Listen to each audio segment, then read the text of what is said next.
ọmọ yín fún mi àràgbà ló ń sọ̀rọ̀. Ẹ máa wo Bisi Ologe Show, correct ètò ni. Ó ládùn, ó dẹ̀ lóyin. Tẹ́ bá ti ń wò ó, Olúwa máa bùkún yín. Mo ní àyè báwa táyé wá ṣe o bàbá, àyè báwa táyé wá ṣe o. Ìwọ̀n lọ́lọ́run lókè lẹ́dùnmáre ọlọ́run ayé òjòwò.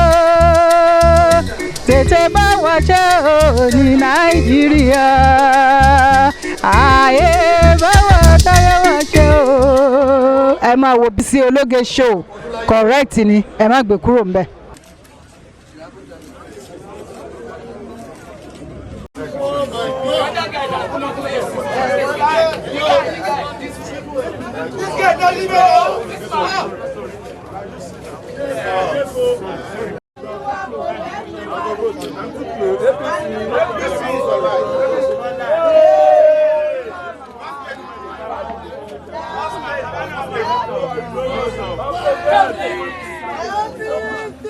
Thanks for watching this video. Please don't forget to click on subscribe button.